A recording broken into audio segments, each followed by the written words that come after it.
Constructing your life is about much more than just building a bank account. Each week, join real estate entrepreneur and mindset coach Austin Linney as he interviews guests who are constructing their dream lives and impacting the world around them on a daily basis. If you're an entrepreneur or wanting to start a business, or you just want to hear motivating stories of how others have overcome the odds, you are in the right place. And now for your host, Austin Linney. Hey guys, welcome back to Construct Your Life. This is Austin Linney. I've got a real special guest here today, Aaron Amuchastegui. Did I say it right, sir? I'm sorry. Yeah, man, that is definitely close enough. All right, fair enough. I'll take it from a Texan. He does the best he can. Man, this guy, he's such a special guest. Inspired me. I heard him on Matty A's podcast. Ironman. Real estate investor, but most of all, a great dad, and that's what inspires me. So, Aaron, why don't you tell the listeners a little bit about your story, and kind of we'll get rolling here.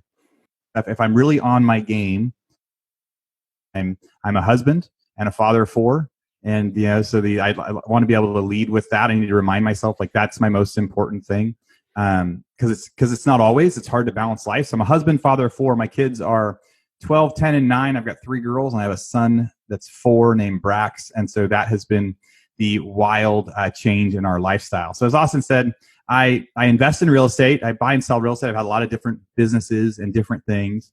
I mean, the Cliff Notes is, 2005, graduated from Cal Poly in construction management, got to work at the height of the housing boom for some home builders, and I got to run an operation in Southern California of a big home builder.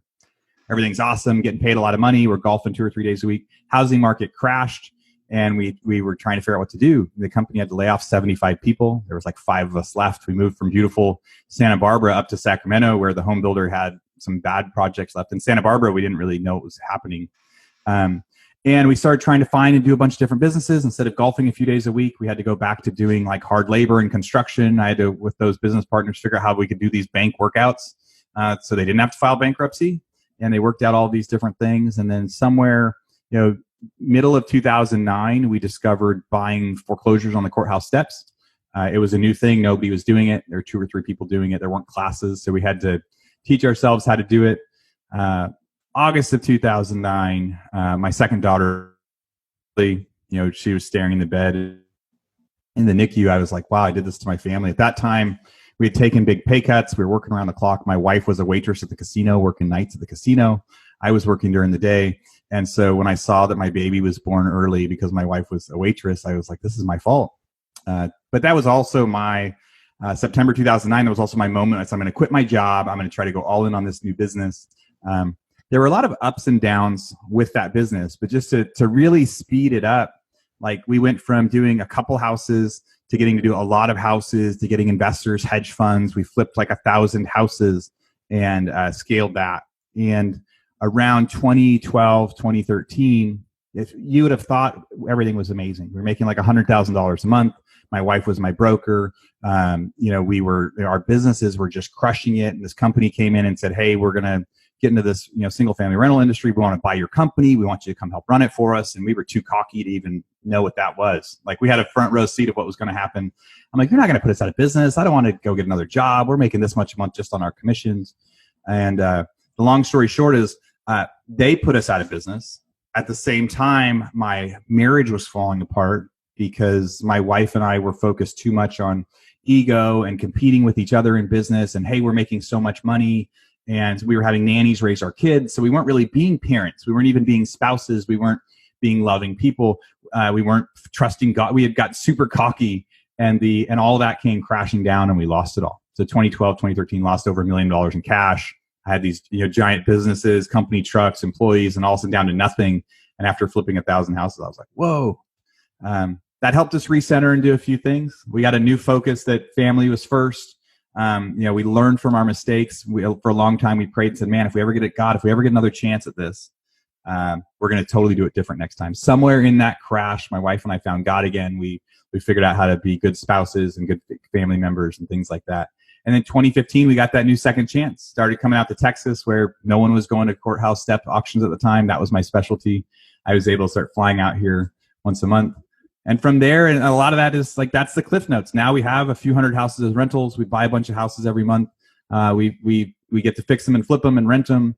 But our proud thing this time is we are doing it as we homeschool and travel the world. We're not traveling right now. We're all, obviously nobody is, but just different values. Last time we built a business because we wanted to build a business and we wanted to be cool and we wanted to have lots of employees and we wanted everyone to think that we were really neat people. And instead of donating to the church, we would throw these extravagant pool parties. This time around, we're doing stuff the right way, we say, where it's family first and focus first and our relationship first. And we've been really lucky to get a second chance at all this, man. It's amazing, guys. And that was a lot of clip notes, guys, because I know his story a little more than some of the listeners maybe. So we're going to dig into a lot of those parts. I think first, the reason I connect with your story so much is, I look at people and, I model lives and you pick up things and stuff like that. But what I want to really dig in today is kind of like, do you think that it would have been better to like lose at the beginning? Cause like you came out and you were running hot. Like you're golfing, dude.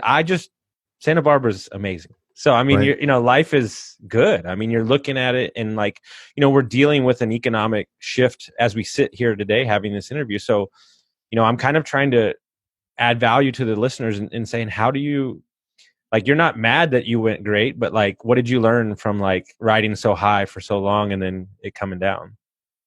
I think it's a good point because you're like, hey, it started out so well and then you got cocky. The crazy part was I had a lot of other bottoms in my life, right? And that I should have learned from. So when I was 20, I spent 2 years in prison. Like that is like a crazy offshoot too, where people can like look it up. Like I was high school graduate at the top of my class, 4.0, doing so great, started partying too much, started doing crazy stuff, getting into drugs, got myself in a lot of trouble. So at like 22, like I was in prison for like prime years of my life, right? I'm 21 sitting here like as a kid. So that should have been my bottom, that no matter what, I would never take it for granted. And so one of the lessons to learn is everyone's going to have lots of ups and downs, especially right now. A lot of people are having downs. And it's a great time to reflect back and sit and look at the stuff that we took for granted. Because every time we have an up and down, we're going to learn something. So I didn't learn everything that I was supposed to when I was 22 in prison, right? Or I wouldn't have screwed it all up in 2012 and 2013 from getting too cocky and putting my family at risk and all that. Mm-hmm. But every time you have that down, like right now is a down time. So I think about this as, what's funny is when I think about the real estate, I think about the opportunity in investing and things like that came out of like 2008, 2009, 2010. Really horrible time. But there's also a lot of opportunity for the people that want to focus and work hard and push. But 2012, 2013, I lost all my money. My wife and I were in shambles. We're like, how are we going to pay our bills? How are we going to do everything? Thinking back to just a couple months prior, I was making $100,000 a month, and now I have $0. And how do I pay my mortgage, right? So, and a lot of people out there listening right now might be going through the same thing. And I'd say right now is an ideal time to do two things. One, reflect back on the last year, 2 years, 3 years. There's going to be things in this world that change. And we're all going to be going through kind of those stages of grief right now to go like, what are you grieving the loss of? But think about, what did you miss? What over the last few years would you do different? So that's one thing people can do now. What did you take for granted? What did you spend on? What are you going to do when this gets better and you get a second chance at success in life? Because it will happen. Everyone will get that second chance. It might be 6 months from now. It might be a month from now. It might be 2 years from now. And so I don't know how long your mantra is going to be. The next thing to do is start visualizing and go 5 years from now, 10 years from now. What is your story going to say about 2020, right? Your story is going to be like, hey, 2020 was rough. We were on quarantine for 4 weeks or 6 weeks or who knows how long, right? We were on quarantine for this long and this part of my business fell apart and this part of my business fell apart or my friends had this happen and I had to lay these people off, but then I changed this, and this. So start writing your story too, to where 5 years from now, 10 years from now, you're going to look back on this time and you're going to accept the pain for what it is, but also how did it change you? Right? I hear a lot of people right now saying, hey, I'm spending more time with my kids. We're going on walks every night. They're going for bike rides in the morning. And I would encourage people to, it's over too. You're still going to do that. Like, look at what's happening in quarantine right now. That is that benefit. So yeah, that's kind of a roundabout way to answer your question, but for my takeoff of like, hey, 2009, It was a crash. Everybody was failing. We found this like loophole business that was working, and all of a sudden we were super, super successful. That happened way too quick. The other thing that I wish I would have had in like 2010, 2011, 2012 that I didn't have was a mastermind of peers. Anybody around me that was successful. I didn't know anyone successful. I didn't have a single person that I could talk to and say, whoa, I made $100,000 last month. All I had was friends at my, other parents at my kids' school. Mm-hmm. Right. And so I didn't know when I was getting out of hand. I didn't know that I should have been investing that money in something else, because if I would have invested in 2010, I would have been set for life. Mm-hmm. I didn't know what to expect. I didn't know when stuff started to go down. So I wish I would have had other people to talk to, and that I would have been willing to be open and have those conversations, because someone could have helped me. I'm in masterminds now, and I just think, wow, if I would have known any of those guys back in 2012, like my net worth, like my net worth is doing great right now. My business is doing great right now, but it would be 10 times higher if I'd had people helping me back then. 1,000%. Proximity is power. And I feel like we're coming out, we're ready to rock. And then you have a conversation with a couple guys like you, and it really makes you download for a week and make sure that you've got your stuff in order, because they're the truth serum. Like there's no BS getting by, and so, it's funny. I look at the same way you look at it with this quarantine. I see families out walking with their kids the first time I've seen in like years. So like life's a choice. Like, I'm teaching myself Spanish. I've read like 18 books, like, I'm starting new businesses. So, it's like, it's a choice, man. You can choose to look at the news all day, or you can choose to get on busy living. And it's funny, something I've been kind of beating the drum with, and this is the truth. Like, everybody thinks the biggest vices in the world are gambling, drugs, and sex. You know what the biggest vice for people not reflecting on themselves? It's work. Yeah. And everybody has to look in the mirror right now, and it's really affecting a lot of people. But if you're surrounded by the right people, as yourself and so on, you can really come out of this, winning. And, I would really love if you could share. I mean, I just want to dig into the mind a little bit of when you're making $100,000 a month. I did not know that. So that's wild. What the feeling that changes, but then you're making all that money, the money sitting in the bank account, you're buying I heard your story. You're buying $3,000 sunglasses, all that stuff. And then to go and have to repair a marriage and become an Uber driver, what are you telling yourself every day to get in that car and make those couple dollars, right? Opposed to $100,000. What are you telling yourself? What mindset are you setting the direction on for your day? Yeah. So when you lose something, you have these stages that go through. Like one of them is like bargaining, where you want to go like, well, no, this is going to get better, or maybe it's not, or maybe it's going to be okay. And then you get these different stages where you're at like loss, and finally you come to acceptance. Getting to acceptance was the first part, and then just getting into the idea of faith of every day of going, hey, this is what I need to do today. And it was praying and hoping and saying, when I get myself out of this, I'm going to do it different. And I think that's part of when I had finally had really learned and accepted, and I think when it was really true that the next time I got a chance, you have to have a certain amount of pain before you actually do change. Mm-hmm. Like if everybody gets out of this and everybody gets the same job back and the same everything, then this pain will be quickly forgotten. The 6 weeks that we were home, I think that it's going to take longer than that. But it's once I had actually learned the lesson, I felt like that was when God opened the doors back up and said, okay, here's your second chance then.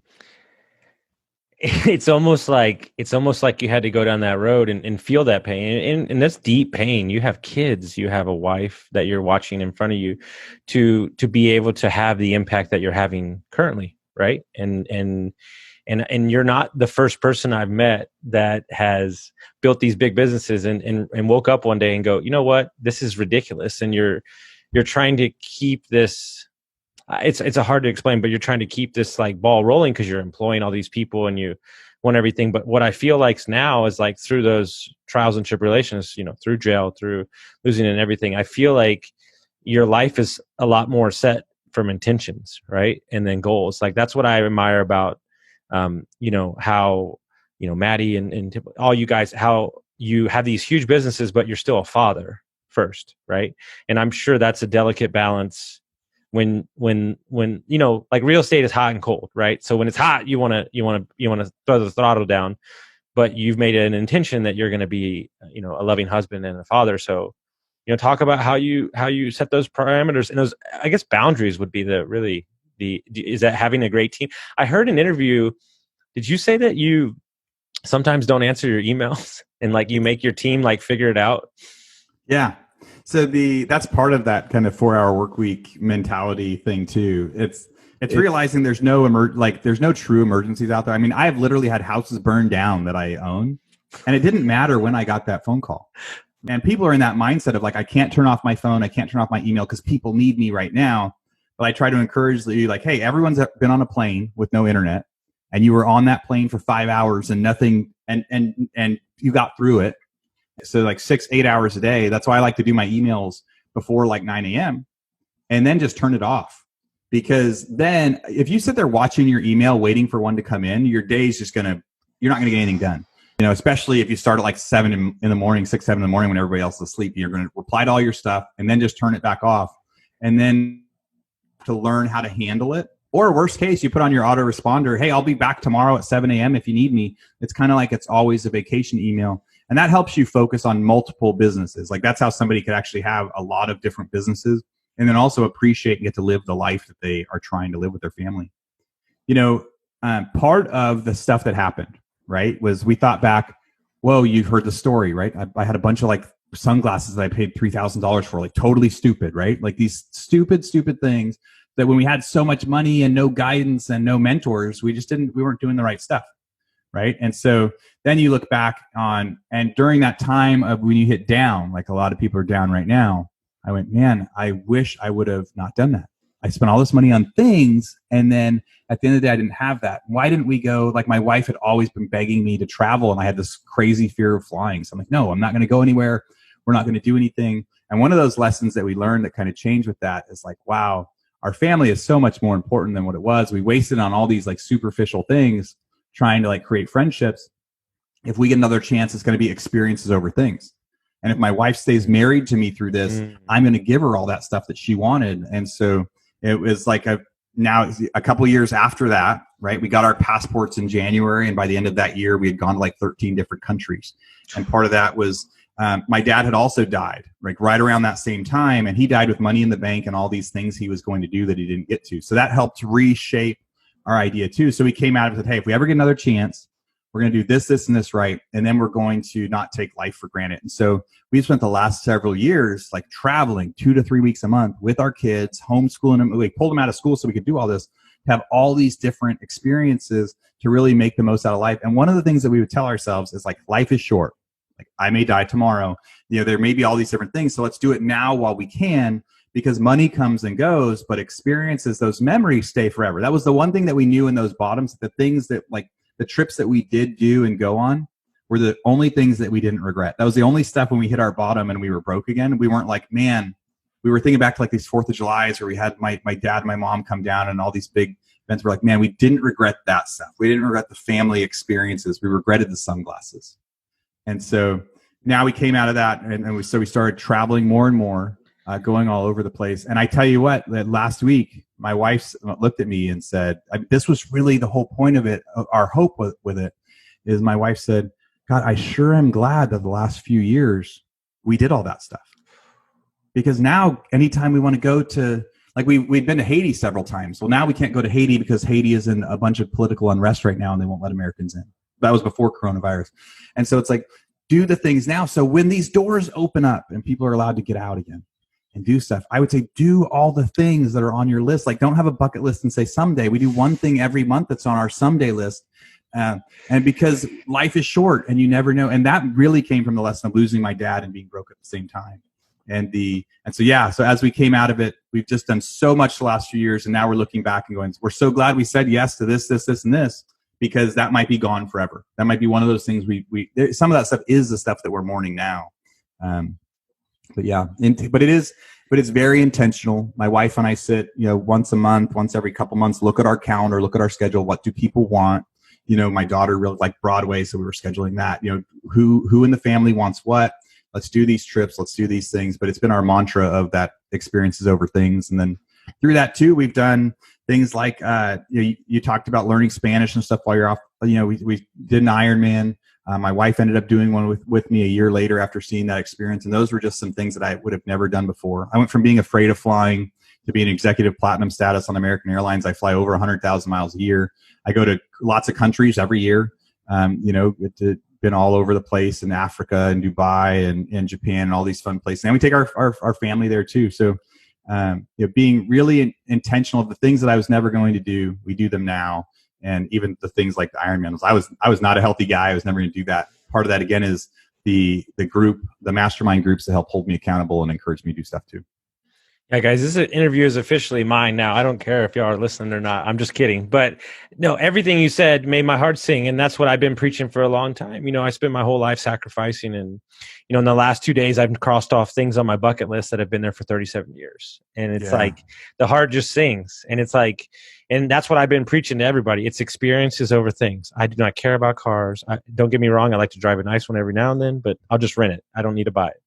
And so, guys, I really hope what you're listening to, this man has multiple businesses, for kids, homeschooling, all the above, and he's still going out and traveling more than probably anybody I know. And I can only imagine, as a dad, I'm getting like even emotional saying it, the impact it has on your soul, seeing your kids maybe touch a beach and wherever for the first time, and they're seeing that special experience that a lot of people never in their life get to experience. I would imagine that's the true fulfillment that you're seeking, right? That is absolutely the biggest part of the fulfillment, and especially because money comes and goes. It's that whole idea that you need to provide the experiences now. Like, don't get caught up in like, we need to work to live, but then we say, instead of having a bucket list, everyone has a bucket list. We say, put it on your calendar. Like, don't have a list of things I'm going to do someday. Like, as something comes up, even if you're like, oh, I'm going to go this place someday, like, just go to your calendar, even if it's 2 years from now in November, and go, this is when I'm going to fly to here. And then 2 years from now in June, I'm going to buy my tickets for that flight. And then 2 years from now, or whatever, right? Like, don't have a bucket list, like have a calendar, like a to-do list that's on your calendar that you're doing.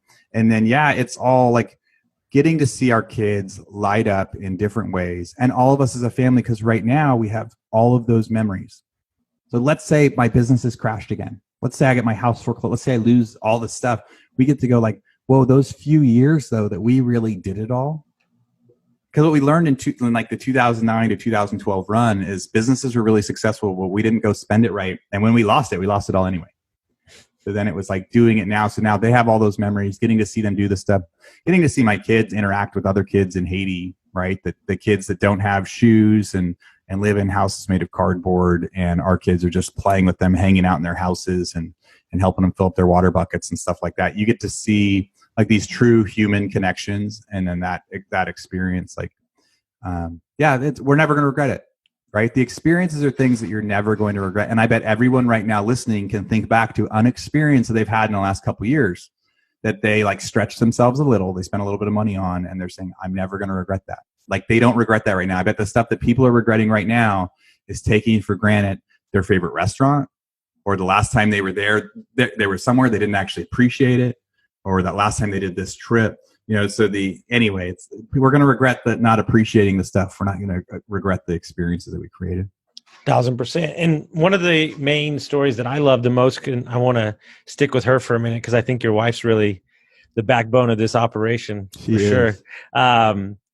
She made it. I thought it was a big choice for her. You told the story about how she could have easily gone back as your agent and made some money, but she said like, no, this is my job now, and you need to go do you. And, I'm sure that sets free a husband to really go out and hunt and gather, really, like, knowing that she has such a hold on the family, and, talk about the homeschooling, talk about the choice to get there, which I think is something that, a lot of people are doing actually right now. So I'll be interested to see if some kids don't go back, I think some kids,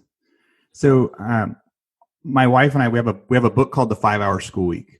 And if you start to get interested about inspiration as from a parent of homeschooling and education, go find her on Instagram, because there is so much daily content that she puts out. Back when I had just started to kind of get my business back together, I found this opportunity out in Texas. Now here's part of that story too. So we found an opportunity out in Texas, but it was like an accident. But it was an example of being willing to do whatever. So I'd already shown I was willing to do whatever to try to make it back home. And then I had an apartment complex that I'd bought before. I heard of this auction in Texas. I actually flew out there on a whim to go see the auction, and I got cold feet. I didn't buy the apartment, but then what that held me do was I noticed that no one was at auction. So the next month I got to Texas with, we had hardly any money. I had a line of credit that I could use to go buy a house. Drove 100 houses from the cheapest hotel I could find, comped a bunch of houses, did title on a bunch of houses, showed up to auction, bought the 3 houses, after I bought them, went to Home Depot, bought a drill out the locks, changed the locks, like put the lock box on, started calling people, and I started my flips again and then flew home. Right. So and that was this example of just being willing to like put it all on the line to go try and work, 100 hours just to see if I could make it work. So around that time, so that was how we got to restart in Texas. And now I was like, whoa, now we have some income again. Around that same time is when we had pulled our daughter out of school, all of our kids out of school, but our oldest was I think she was in like 2nd or 3rd grade at the time. And we had really started to have our minds shifting. Our minds are shifting because we had all these experiences. We started traveling. When we would travel, we'd have them be these educational experiences.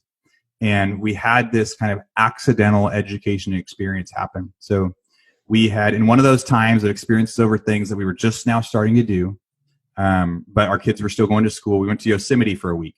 Maybe it was 2 weeks. We went to Yosemite, and we got there, and our plan was my daughter was going to do her homework every night, and I was going to work when we were there.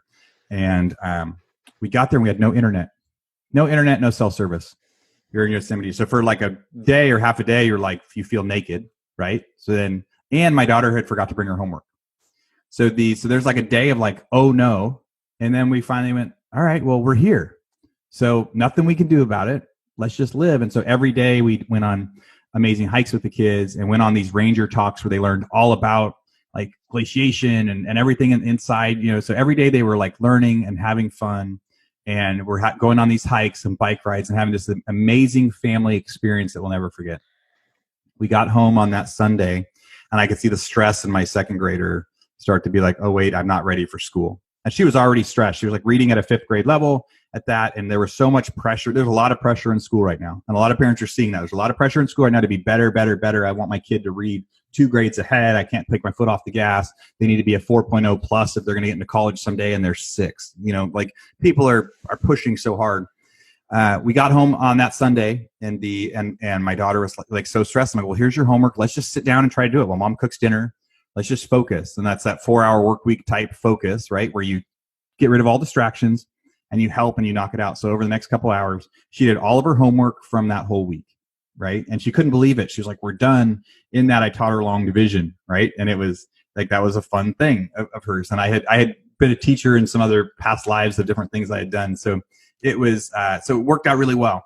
And she got to school the next day. And when I went to pick her up in the line, it was so fun because she gets to the car and she goes, Dad, guess what? I'm the only one that knows long division. They didn't even get to it last week while we were gone.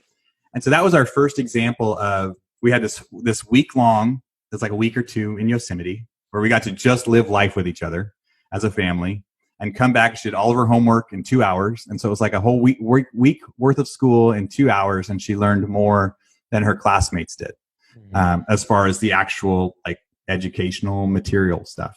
And that became the basis of us starting to question school. Why are they in school so much? Why are they doing so much homework? Why is this 2nd grader reading at a 5th grade level? Over the next 6 months, we started to, every month we would take them out for a week.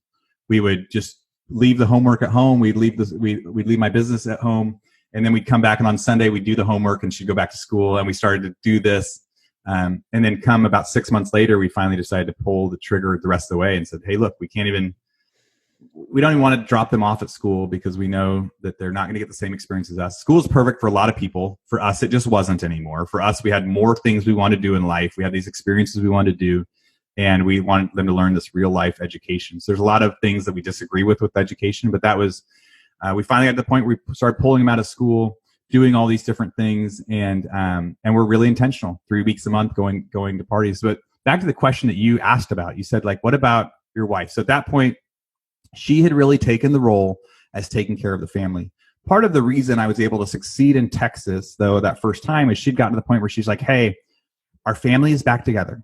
We love each other again. We're okay. We're stable. Like, you've got to go do this. She's like, I'll take care of the family. You've got to go handle this. At that time, we had an old investment in San Diego that was owned by investors. We had one in Florida, these big messes that were still from the crash, our little crash in 2013. And I was afraid of flying, right? But it's like, okay, so then I finally flew to San Diego myself because I didn't have the money to pay anybody else to do it. And I just took a sleeping pill and I'd go do it. Then went and do it in Florida. And then after that, that's how I was able to go to Texas. She was taking care of the family, saying, I got this. Now you go fix the businesses. You go rebuild this stuff. We need to do that. It was really easy at the beginning when it was just 1 or 2 houses. That was a really good natural fit. And then 6 months in Texas or so, I'm starting to do 3 or 4 flips a month. I'm paying commissions for it. So I'm paying $10,000 a house and I'm doing 3 or 4. And I'm like, whoa. So I'm paying somebody $30,000 or $40,000 a month for my listing agent commission. I told my wife, like, hey, you need to go sign up to be a broker now. Like, you got to go do these again. And she was like, whoa. Like, we just got our life back. We said if we ever got a second chance, like, what would we do different? Like I'm not going to go to work for you again. I'm not going to be a broker again. Like, it's going to mess up our family. It's going to mess up everything that we fixed. And I was like, we can't afford it. We can't afford not to. I can't afford for you to not make that $30,000 or $40,000 a month. And she's like, no, we'll be fine. Like, my wife is the most amazing person ever because those are like some of the examples of the decisions that she made that absolutely rescued our family and put us to the path we're on now. That was hard to do, right? Because mind you, when so she could have been making a bunch as a broker. You get a lot of confidence with that. Back in California, people would make offers and they'd say, like, Kalina, I'm so glad I finally get to buy one of your houses from you, because she was big. She had all this stuff. She had these big teams. And so everyone would call her and be like, you're so amazing. You're like the biggest broker ever. And then instead, when you're a mom at home, the kids are like, make me a sandwich, right? They're not saying thank you. They're just being like, kids, being a mom is like a thankless job. And so she was smart enough to say, no, we have our new roles now. I am going to take care of the kids. I'm going to take care of the family. You go run your business. I'm going to support you in that. And at first I thought we couldn't afford to, but what ended up happening was the business grew rapidly and way more rapidly to make up for that lost commission that we had lost from her doing that, because she was right. She had that. And even today, there are times when what she does is thankless. It's not as much fun. There's times when I know that she's like, gosh, if I was a broker right now, people would be talking to me a lot different than my kids are talking to me. It's not an easy job, but man, it is a huge, huge thing that she does for our family. Like, I'll say all the time, like we are a 2-income household. It's just like she owns my businesses and runs my businesses as much as I do. Her part of that, though, is the household. Her part of that, like, we are equal partners in our businesses. I'm doing my skill set. She's doing hers. If she wasn't doing hers, I wouldn't be able to succeed at mine. Amazing. Yeah. I mean, it's so great to have that 50-50 partnership, and the support is next level.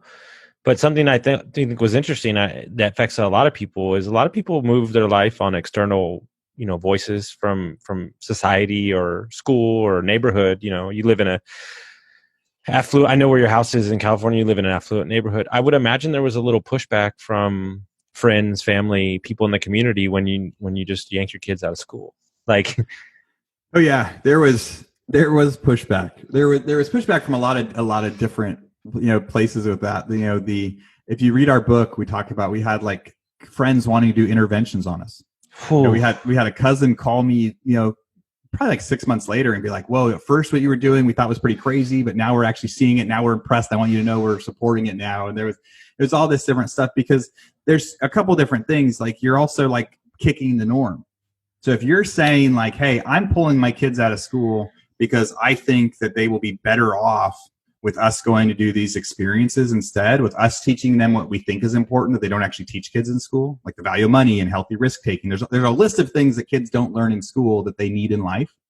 The biggest problems that people are having to face right now, they're going to get through it with skills they didn't learn in school, right? As you come out of coronavirus, whatever, your success is going to be based on something you didn't learn in school.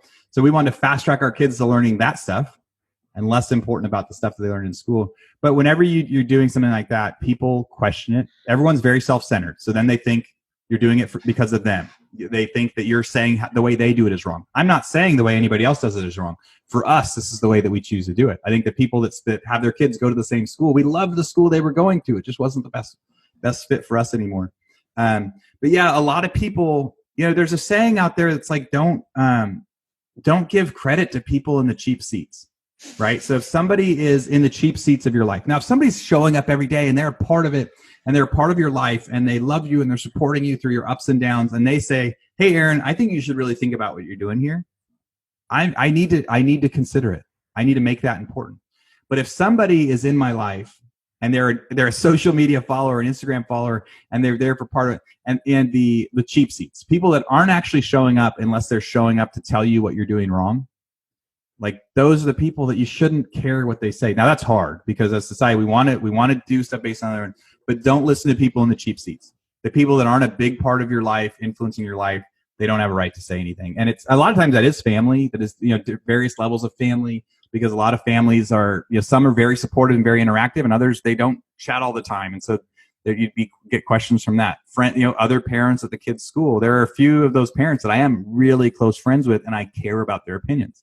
There are a lot of others that that you have to rate, like, hey, were they calling me all the time? Were they my friends outside of class? If not, if this is the only time they've ever called me, then I need to take that with a grain of salt. So whenever you're looking at the influences of society and what society thinks, you have to decide, who is this person in my life? Is their opinion valid in my life? Some people will have a valid reason and a right to have an opinion of your life, and other people won't. It's the truth. I mean, one of my favorite things about Ironman stuff is the you versus you. Yeah. I mean, and it wasn't until I stopped seeking validation that I finally felt free, right? And so, you and your wife don't need validation from anybody because this is a life that you've chosen, and that's powerful. And it almost sets you free even more, right? Because you're, in every book I read, it's, society's a herd mentality, and when you break from the norms, people aren't comfortable with you there because they're used to you here.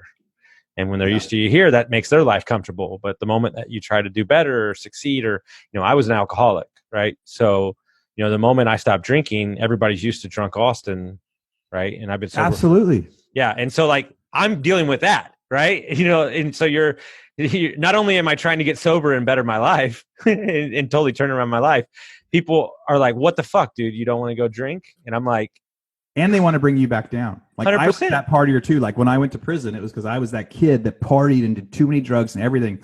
And everybody loved being able to say like, hey, I'm bad, but I'm not as bad as Aaron. Like Aaron is the bad one. As soon as I got clean, then they were all like, what the hell? Right? Because then, yes, they want to bring you back down. People naturally, and they don't even know it, right? Mm-hmm. But when you start to make that change, it makes them question themselves. You may have been the guy that they were like, hey, like he made us feel better. So yeah, it is a double, especially people that get into recovery. It is like a double battle because you have to battle with yourself plus plenty of those people that you thought would be happy for you. They aren't. True story, bro. I had a meth problem too. I slept in a closet for 6 months and all that shit, and nobody helped me. I had to work construction for 6 months in Texas heat. But I lost 40 pounds. I got sober. All these things, and you go home to family, and you're like, man. Look at me. I'm fucking kicking ass. How many people cared? Fucking nobody. Yeah, nobody. They got their own problems. So, yeah. I mean, it's the truth. When you can live in yourself and you can stare at yourself in the mirror, it really is about falling in love with yourself. I mean, that's really what it's about. Yeah. Well, that's also like one of the, in Dave Hollis's new book, I got to interview him on one of my podcasts a week ago, but that's like he has a list of lies that we tell ourselves. And one of the lies is that everyone is always thinking about us. That everybody out there cares so much about what's going on in our life. And that is a big lie that prevents so many of us from doing things, right? It prevents us from going and trying because we're worried, what is someone else going to think if I fail? Or, you want to pull your kids out of school, but you don't because you're worried what your sister's going to say or whatever, right? Like the big lie is that everybody's thinking about us when really everybody's just caring about themselves. I'm not going to lie. Jake Harris stole it from me, but I don't care. I stole it from Lamar Jackson. And I think he stole it from, I don't know, somebody else. But my favorite quote that I live by is, nobody cares, work harder. And it truly is, you can say what you want about it, but it's the best. So I want to respect your time. Why don't you tell them real quick, how they find you? I'm a podcast host on Real Estate Rockstars. Website's but just Real Estate Rockstars. I'm on Instagram. I'm on Facebook. If anybody wants any advice with stuff, I tell people, find me on Instagram and Facebook, message me, email me, whatever. I'm happy to help people look at deals and find things. People take me up on it all the time. So I say this on podcast still every time. After Bigger Pockets, I had thousands of people reach out. Right, it was a hugely downloaded podcast. I had thousands of people reach out, and I talked to all of them. So if somebody wants some advice, reach out. And he does, guys, because I pester him about Ironman advice. So one day I'll get to ride with him soon. We will go. Yes, we will go train soon. I was bummed a few weeks ago. I missed that. No. Look, after yesterday, I got some work to do. I gotta get a new bike. I gotta get these legs. We went with a bunch of people. She said, if your legs aren't on fire after each ride, you're not doing it hard enough. I was like, oh, wow. Okay. If you're not done. So I got one of my bikes is over here. Yeah. Oh man. That's my crazy dude. Y'all's setup in Sacramento, your little training bunker, you and your wife's, that was something special. That was getting it done. Our training bunker. And that's one of the keys to trying to get everything. And I think people are learning that right now too. Like we used to take an hour driving to the gym and back. Now you're like, no, if you get it set up at home, you save an hour of your day. It's the number one thing I realized that I'm going to do. I make sure that I have all my stuff so you can, because, I heard from Daniel Hilmy, your guy. Yeah. In Hillman, sorry. And he said that the biggest thing about Ironman, especially if you have kids, is, it's so many hours, of training that, you have to be careful, right? Because it's just like, it's so time consuming, especially 60, 80 mile ride on a Saturday, it's forever. That was the first thing they told me when they were training. They said, look, the best goal of Ironman is stay married. Right. And so that means like, you have to get up at 4:30 and ride on your indoor bike trainer and ride until 6:30. Because if you're working out while everyone else is sleeping, nobody's going to be mad at you. Sure. But if you work out when they're awake, they will be. And it's a sacrifice and taken away. And then once or twice a week, going out and riding with other people and all that. But so you think, so I don't have a trainer. So you think the indoor trainer is the key to getting everything done? Yeah. I think it's the indoor trainer, the indoor treadmill. It is the key to getting everything done because I think I told you before offline, I watch TV. It's the only time I watch TV is when I'm on a trainer. Mm-hmm. And then you can get up early and do it. And so when you do a 2-hour ride from 4:30 a.m. to 6:30 a.m., like that sounds crazy the first week you do it, but your body feels awesome the rest of the day. The other thing about the trainer is like you'll have like a coach tell you, hey, you need to ride this much at this level, this much at this level, this much at this level. The thing with those trainers is there's some different apps I can send you. So like Zwift, you can set up a program where it automatically adjusts based on to make you have the most growth. So it'll be like 7 minutes at this level, 8 minutes at this level, 2 minutes of rest. So when you're out riding, you don't really control it. You just do whatever feels good or you go up and down on the loops. Yeah. On a trainer, you make a lot more progress. The last 5 minutes was a selfish part of the interview. I don't even care. He's a man of many talents, boys and girls, and he will respond. I promise you. Aaron, thank you so much, man. Guys, what a great interview. Please share, review us, send it out to your friends. Aaron, thank you so much for coming on. I really appreciate it. So I'm so glad to chat. Thanks.